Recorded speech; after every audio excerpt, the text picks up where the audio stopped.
L'ordre du jour appelle la question orale de Monsieur Loïc Hervé à la garde des Sceaux, ministre de la Justice, que j'ai le plaisir d'accueillir.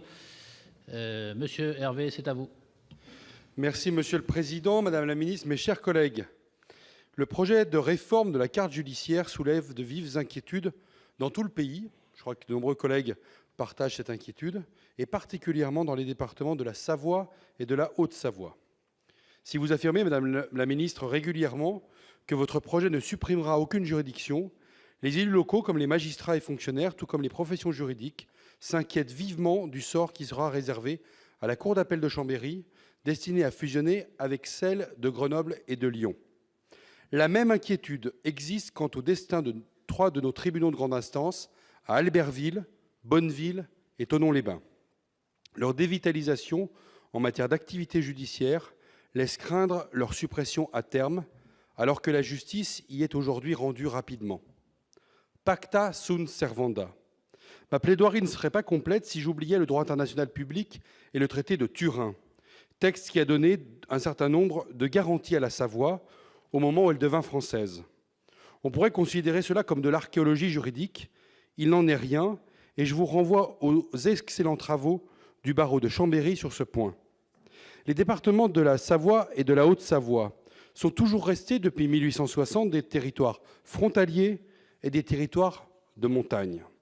Mais nos départements sont identifiés pour leur dynamisme démographique et économique en périphérie des métropoles de Lyon, Grenoble, voire même Genève. Dans ces conditions, un délitement du service public de la justice serait fort préjudiciable à un territoire puissant. Ce serait nier ses besoins, désavouer la performance des juridictions existantes et leur expertise, négliger les difficultés de déplacement au regard d'un transport en commun insuffisant et des conditions climatiques et géographiques si spécifiques à la montagne. Au moment où la survie des territoires intermédiaires et ruraux, et en particulier celle des petites villes, est en jeu, la concentration de toute l'activité dans les seules métropoles constitue la négation même du droit du justiciable de voir traiter son dossier par un magistrat localement compétent et connaisseur des réalités de la vie dans un territoire dans lequel il vit lui-même. Madame la ministre, envisagez-vous de reconsidérer les schémas d'organisation des juridictions en discernant les spécificités de chaque territoire, c'est-à-dire en appréciant, entre autres, les distances, les perspectives de développement, voire les manques de moyens? Et quelles informations rassurantes êtes-vous en mesure de nous apporter? Comment, dans une telle réforme, comptez-vous associer les élus locaux et les parlementaires au devenir d'un service public aussi essentiel que celui de la justice dans les territoires, a fortiori quand il se situe en dehors des principales métropoles du pays? Je vous remercie. Merci, cher collègue. Madame la ministre Nicole Belloubet, pour réponse.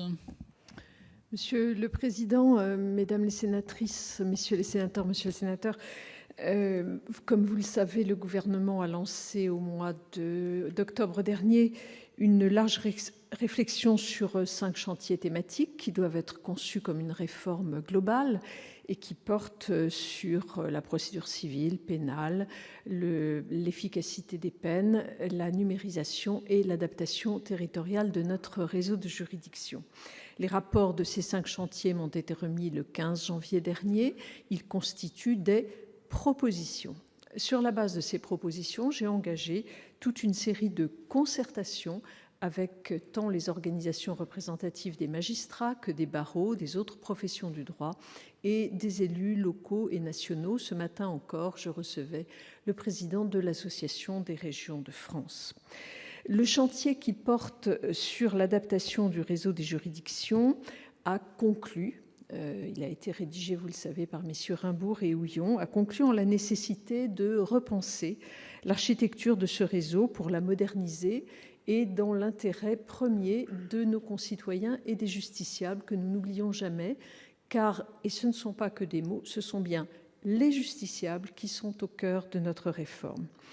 La réflexion qui est actuellement menée autour de l'organisation territoriale vise à satisfaire les intérêts essentiels des justiciables, auxquels on doit garantir un accès à la justice simple, ce qui veut dire qu'il y aura des réformes puissantes sur la simplicité pour l'accès à la justice, transparent, rapide et direct. Sur la base de ces principes, des évolutions opérationnelles sont envisagées, mais ces évolutions devront impérativement concilier l'exigence de proximité, l'efficience des juridictions et, dans certains cas, la spécialisation. Cette volonté d'évolution du réseau judiciaire, je le redis devant vous, ne se traduira en aucun cas ni par la réduction des effectifs, ce sera le contraire, ni par la fermeture de sites judiciaires. Je m'étonne ainsi que vous puissiez évoquer la fusion de la cour d'appel de Chambéry avec celle de Grenoble et de Lyon. Il n'est aucunement question de cela. Le succès de la réforme judiciaire sera conditionné en réalité à son ancrage dans la réalité de nos territoires, ce qui se traduira nécessairement par la poursuite des concertations actuellement menées et bien entendu par la prise en compte des singularités de chacun de ces territoires. Madame la ministre, Monsieur Hervé pour réponse. Merci Madame la ministre pour ces réponses. J'entends les différents éléments que vous nous apportez. Néanmoins, notre vigilance ne faiblira pas sur ce sujet. Nous sommes attachés à une justice en Pays de Savoie qui soit présente, très présente, dans les territoires. Ce sont des territoires, évidemment, que je l'ai évoqué tout à l'heure, qui sont compliqués. Et avec mes collègues sénateurs ici présents, Martine Berthet, Jean-Pierre Vial, Cyril Pellevat ou Jean-Claude Carle, nous serions demandeurs d'une audience auprès de vous pour poursuivre la concertation que vous avez appelée de vos voeux et visiblement enclenchée, pour que nous puissions venir vous présenter les arguments qui pourraient permettre une adaptation de votre réforme dans nos territoires. Je vous remercie.